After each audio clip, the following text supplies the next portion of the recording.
Parliament దేనికోసం ఉంది? అదాని అంబానీ కోసం ఉందా పార్లమెంట్? ఒకటే రోజు అదాని కంపెనీ కోసము 8 లక్షల చెట్లు నరికేపించారు బస్తార్లా, తెలియదా అది? బాధతోని మాట్లాడుతున్నా. చెప్పండి ప్రియమైన మిత్రులారా, ప్రజలారా, దేశం క్లిష్ట పరిస్థితిలోకి వెళ్ళిపోతుంది, అంధకారంలోకి పోతుంది. మనిషిని ప్రేమించాలని చెప్పవలసిన వాళ్ళు మనుషులను చంపండి అని చెప్తున్నారు. ఇవన్నీ విషయాలు ప్రజలు దృష్టిలో పెట్టుకొని ఈ దేశాన్ని, ఈ నేలను, ఈ తెలంగాణ ప్రాంతాన్ని కాపాడుకోవాల్సిన బాధ్యత మనందరి మీద ఉంది, మా మీద ఉందని తెలియజేసుకుంటూ ఈ కార్యక్రమానికి వచ్చిన మీ అందరికీ పేరు పేరున ప్రత్యేకమైన ధన్యవాదాలు, జై భీములు. చివరిగా ఒక మాట చెప్పి ముగిస్తా. భారత రాజ్యాంగం, ఈ రాజ్యాంగం ప్రకారం ఈ దేశ పాలన వ్యవస్థ నడుస్తుంది. దీని మీద మీరు ప్రమాణం చేసి అందరిని చంపేస్తున్నారు. భారత రాజ్యాంగం ఉన్న 21 ఆర్టికల్ మనిషిని జీవించే హక్కు గురించి చెప్తుంది. ఆ జీవించే హక్కు గురించే నేను మాట్లాడుతున్నా. మీ ద్వారా మళ్ళీ ఒక రిక్వెస్ట్ చేస్తున్నా, సాయుధ పోరాటం చేస్తున్న మోస్ట్ అందరూ కూడా లొంగిపోండి. ఇప్పుడున్న పరిస్థితుల్లో సాయుధ పోరాటం కరెక్ట్ కాదు. మీరు రండి, ప్రజాస్వామ్యబద్ధంగా భారత రాజ్యాంగం పట్టుకుని మనం అందరం పోరాటం చేద్దాం అని తెలియజేసుకుంటూ ఈ యొక్క కార్యక్రమానికి వచ్చిన మీ అందరికీ ప్రత్యేకమైన ధన్యవాదాలు, జేబీని తెలియజేసుకుంటూ సెలవు తీసుకుంటున్నా. Thank you so much. ప్రశ్నించే ప్రతి వాడు అర్బన్ నక్సలైటీ అని చెప్పి మన రఘునందరావు మాట్లాడుతూ నేను మావోయిస్టు భావజాలాన్ని ప్రేరేపించే విధంగా గాదే ఎన్నయ్య వ్యాఖ్యలు ఉన్నాయి కాబట్టి అరెస్ట్ చేస్తున్నామని నిన్నే రిమాండ్ రిపోర్ట్లో వేసాను. ఇప్పుడు నేను ఇందాక ఏం చెప్పిన అంటే, ఈ బుక్లో మొత్తం ఉంది.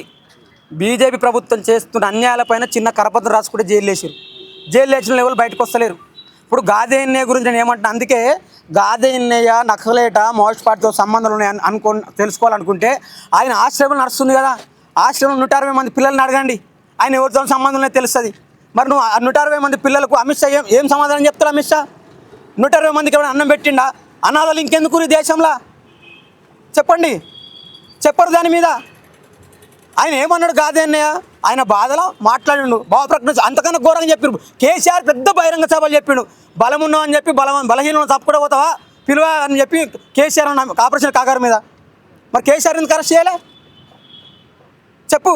బలహీనుల మీద బలవంతులు రాజ్యం యుద్ధం చేస్తుంది, దాన్ని ప్రజలందరూ చూస్తారు. ప్రజలంతా తెలివి తక్కువలు పిచ్చోలు కాదు. అందులో తెలంగాణ సమాజము, తెలంగాణ చైతన్యవంతమైన నేల. ఏదో నువ్వు కమలం పట్టుకొని దుక్కుంటూ వస్తున్నావు. వీళ్ళ మేధావులు ఎవరు మాట్లాడతలేరు. ఎందుకు? మేధావుల నోట్ల కమల పువ్వు పెట్టిండు అమిత్ షా. చెప్పండి, ఉద్యమకారు నోట్ల కమలం పెట్టిరా బీజేపీలో? బీజేపీల మీద దాడులు చేస్తే కూడా మేము మాట్లాడతాం. ఈ దేశం మనది, శాంతిగా ఉండాలని చెప్తున్నాం మనం. ఏ రాజ్యాంగం చెప్పింది గనులు పట్టుకొని అడవులలో పోయి ఎవరు అడ్డొస్తారని కాల్చి చంపడం అనేది ఏ రాజ్యాంగం చెప్పింది అనేది ప్రశ్న వస్తుంది కదా. ఇప్పుడు ఏ రాజ్యాంగం చెప్పిందని వాళ్ళు అందుకే ఏమన్నారు, మేము శాంతి చర్చలకు వస్తామని చెప్పారు. వాళ్ళు ఎన్ని రోజులు సాయుధపడడం చేసారు, మాతో కాదని చెప్పినప్పుడు వాళ్ళని పిలవాలి. పిలిచి వస్తే కదా నువ్వు ఆయనతో మాట్లాడదు కదా తెలిసేది. వాళ్ళు వస్తామంటే మీరు ఎట్లా చంపుతారు? మరి మీకు రైట్ ఇచ్చిందా? అసలు భారత రాజ్యాంగం మీద ప్రమాణం చేసిన వ్యక్తి, సాక్షాత్ దేశ హోంమంత్రి ఒక డేట్ పెట్టుకొని మనుషులను చంపేస్తాడా? అసలు ప్రపంచ చరిత్రలలో మనుషులను చంపేస్తాడు స్టేట్మెంట్ ఇచ్చిన హోంమంత్రిని చూపిస్తారా? ఒక దేశ ప్రధానమంత్రిని చూపిస్తారా? చెప్పండి. నేను అందుకే వాళ్ళు కూడా అప్పీల్ చేస్తున్నాం. మేము యూనివర్సిటీ విద్యార్థులు వాళ్ళు రమ్మని చెప్తున్నాం, బయటికి వచ్చేసి రాజ్యాంగబద్ధంగా పోరాటం చేద్దామంటున్నాం. అంటే వీళ్ళ వల్ల ఎంతోమంది జవాన్లు కూడా వాళ్ళ కుటుంబాలు నాశనం అయినాయి కదా. ఇప్పుడు నేను అందుకే ఏమన్నా అంటే, ఇప్పుడు వాళ్ళ వల్ల వీళ్ళ వల్ల మధ్యలో నలిగిపోతున్న ఆదివాసీ ప్రజలు. నీకు ఆ మధ్య ఒక 6 నెలల పాప మంగిలేని ఒక 6 నెలల బిడ్డ చచ్చిపోయింది. 6 నెలల బిడ్డ తుపాకీ ఎత్తుకుని అమిత్ షాకు ఎదురు పెట్టి నిలబడ్డదా? చెప్పు. కొట్లాడింది అమిత్ షాతో, ఎట్లా చచ్చిపోయింది? వాళ్ళ వల్ల కూడా జవాన్లు చచ్చారు. జవాన్లు ఎవరు? అమిత్ షా కొడుకుండా జవాన్లా? చెప్పు. రాజ్నాథ్ సింగ్ కొడుకుండా, మన ఎమ్మెల్సీ మన బీజేపీ పార్టీ అధ్యక్షుడు రామచంద్రరావు కొడుకుండా. ఆ జవాన్లు మన్నలే కదా, ఆ జవాన్లు మా తమ్ములే కదా. అంటే మేము ఇద్దరు కొట్టుకొని రావాలా? మీరిద్దరు సప్పళ్ళు కొట్టి బయట కూర్చొని ఆ కనీస సంపద మొత్తం అదానికి అమ్మానికి మీరు అమ్మల్లా? చెప్పండి. మేము ఒకవైపు యుద్ధంలో మా వాళ్ళే, అటువైపు మా వాళ్ళే, ఇద్దరు మా వాళ్ళే. మా ప్రజలు చచ్చిపోతురు, మా బాధ అది. మేము చచ్చిపోతున్నాం, మా ప్రజలు చచ్చిపోతురు. వద్దని చెప్తున్నాం మేము. ఇప్పుడు కాదు, మేము శాంతి మేము రౌండ్ టేబుల్ మీటింగ్ కూడా పెట్టాం. రాజ్యాంగాన్ని గౌరవించేటోళ్ళు నచ్చకపోతే ఓటు ఆయుధం ఉంది కదా, మార్చుకోవచ్చు కదా ప్రభుత్వాలు. నేను అందుకే చెప్తున్నా, అందుకే అప్పీల్ చేస్తున్నా. మీరు రండే, మన భారత రాజ్యాంగం ఉంది, దీని ప్రకారం ప్రభుత్వాన్ని అర్థమని చెప్తున్నాం. మేము తుపాకులు పట్టుకొని తిరగమని చెప్తున్నాం. వద్దు సాయుధపడడం బంద్ చేయమని చెప్తున్నాం. భారత రాజ్యాంగం ప్రకారం ఓటక్కుతోని ప్రభుత్వాలను మనం మార్చుకొని ప్రజల కోసం పనిచేయమని చెప్తున్నాం. డాక్టర్ బాబాసాహెబ్ అంబేద్కర్ ఒక్క నెత్తుర్చు కూడా నేల మీద చింతించకుండా పార్లమెంట్ సిస్టాన్ని ఏర్పాటు చేసాడు. కానీ ఆ పార్లమెంట్ సిస్టాన్ని వీళ్ళేం చేసారు? పందులతోటి చేసారు. పార్లమెంట్లో ఏం చర్చలు జరగాలి? దేశంలో నిరుద్యోగ అంశం మీద చర్చ పెట్టాలి. ఇప్పుడు పెట్టిరా ఏం మాట్లాడతారు? ఇదేనా? ఇది చాలా తప్పు అంటున్నాం మేము. గాదే అరెస్ట్ వెనుక కుట్ర లేదని ఎందుకు అనుకుంటాం? ఏం కుట్ర ఉంది? 120 మంది అనాథాలకు అన్నం పెడుతుంది. పెట్టనియొద్దు, రాజ్యం అమిత్ షా పెట్టనియొద్దు, వాళ్ళందరూ చచ్చిపోవాలి. ఏం కుట్ర ఉంది ఆయన దగ్గర? ప్రజల గురించి ప్రశ్నిస్తుండు, తెలంగాణ ఉద్యమం గురించి ప్రశ్నిస్తుండు అని తెలంగాణ గురించి కొట్లాడుతుండు అని చెప్పి నోరు మూయాలని చెప్పి మూసిరు. నేను మీ ఛానల్ తరపు తెలియజేస్తున్నా, పత్రికలు ఉన్నాయా? ఆంధ్రజ్యోతి, ఈనాడు, నమస్తే తెలంగాణ, అన్ని పత్రికలు. వాళ్ళకి ఏమైనా సిగ్గుందా? మాజీ పీపుల్స్ వార్ పార్టీ నేత అని రాస్తారు. మరి సీతక్కే వాళ్ళు మన మినిస్టరు నక్సలైట్ మినిస్టర్ అంటారా? ఒక సిద్ధాంతంలో వాళ్ళ వయసులో ఉన్నప్పుడు పనిచేసిర్రు. మరి గాదే తెలంగాణ ఉద్యమం ఎందుకు రాయాలి చెప్పు? చాలామంది కదా విప్లవోద్యమంలో పనిచేసిన వాళ్ళు ఇక్కడ ఉన్నోళ్ళు. సీతక్క అయితే ఎవరు, విప్రకాష్ అయితే ఎవరు, వినోద్ కుమార్ ఎవరు, నగరికల్ ఎమ్మెల్యే వీరేశం అయితే ఎవరు, మన నక్సలైట్ ఎమ్మెల్యే అంటారా? ఎట్లా రాస్తారు ఇవన్నీ? అంటే మీ ఇష్టమా? అది తప్పది. ఆదివాసులకు అభివృద్ధి చేసే ప్రయత్నం చేస్తున్నాం, మరి స్కూల్ కడితే స్కూల్ బెయిల్ చేస్తారంటే వాళ్ళు చదువుకోవద్దా? ఈ నక్సలైట్లు చదవనియర్ వాళ్ళని, మేమే ఉండాలా అని చెప్పి నక్సలైట్లు అంటారని చెప్పేసి కూడా రఘునందన్ రావు మాట్లాడారు. ఆదివాసుల అభివృద్ధి రఘునందన్ రావు చెప్తున్నాం. తొలివేలు రాగన్న మీకు ఎగిరినట్టు కాదా? మాతో మాట్లాడు, నీకు ఆన్సర్ చెప్తాం. ఆదివాసుల అభివృద్ధి అంటే ఏంది? ఒకటే రోజు 8 లక్షల చెట్లు నరికేయడం ఆదివాసుల అభివృద్ధి?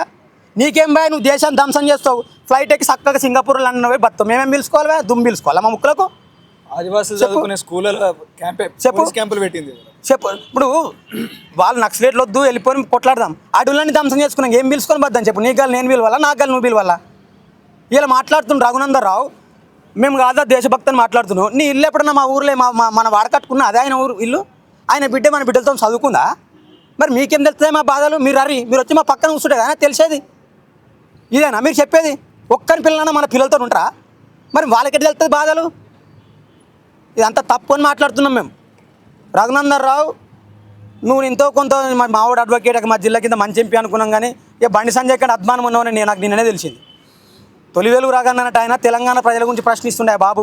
నీ లెక్క ఒక జెండా పట్టుకొని తిరుగుతలేడు, నీ లెక్క గుజరాత్తో అమిత్ షా ఉత్తర భారత్ వాళ్ళు చెప్పులు మొత్తలేడు. ఈ తెలంగాణ మట్టి కోసము, ఈ తెలంగాణ నేల కోసము, ఈ తెలంగాణ ప్రజల కోసం కొట్లాడుతుండు, నిలబడి మాట్లాడుతుండు. ఓ నోరుందని మన కాకిలకు సర్రనేగా పడుతున్నావు ఎందుకే? అది బంద్ చేసుకో. మాదదో నేల, నీదాదో నేల. ఎగిరిపడొద్దు, బలం ఉందని చెప్పి దుంకులాడితే కాలం గొప్పది. నీ బలాన్ని కూడా గుంస్తారు, అప్పుడు మిగిలి కూడా దుంకులాడాలి. అట్లా అప్పుడు నీ మీద దాడి జరుగుతూ మళ్ళీ నేనే మాట్లాడాలి. ఇప్పుడు నీది కూడా దుబ్బాకనే నాకు తెలుసు. నక్సలైట్లు రఘునందన్ ఫోన్ చేస్తారా? ఆ జోక్ కాకపోతే ఆయన కాట ఇంటర్నేషనల్ ఏంటది ఉగ్రవాదులు ఫోన్ చేస్తారట. నా ఊరునికే చక్క తెలియదు బాబును, ఉగ్రవాదులు వెళ్తావా? మా ఊర్లో మా అయ్యని అడుగుతారు, ఎంపీ కూడా చెప్తారేమో, మా అయ్యకి తెలియదు ఆయన ఎంపీ అని. ఎందుకు? అవన్నీ డ్రామా, అదో డకోల ప్రోగ్రామ్, ఏం పని లేదు. ఉద్దర ముచ్చట్లు ఉత్త కథలు ఉన్నాయి రఘునందన్ రావు, అది బంద్ చేసుకో. చివరిగా రాష్ట్ర ప్రభుత్వానికి కేంద్ర ప్రభుత్వానికి ఏం అప్పీల్ చేయబోతున్నారు ఉస్మానియా యూనివర్సిటీ వేదికగా? రాష్ట్ర ప్రభుత్వాన్ని కానీ కేంద్ర ప్రభుత్వం కానీ భారత రాజ్యాంగాన్ని అమలు చేయమని చెప్తున్నాం మేము. ఈ భారత రాజ్యాంగాన్ని అమలు చేయండి. ఈ భారత రాజ్యాంగాన్ని అమలు చేస్తే ఈ దేశంలో ఎటువంటి ఉద్యమాలు కానీ జరగవు. ఈ భారత రాజ్యాంగాన్ని అమలు చేయకపోతే ఉద్యమాలు జరుగుతాయి. ఇది అమలు చేస్తే బాగుంటుందని మేము అప్పీల్ చేస్తాం. ఇంకేమైనా అడుగుతారా? Okay, thank you.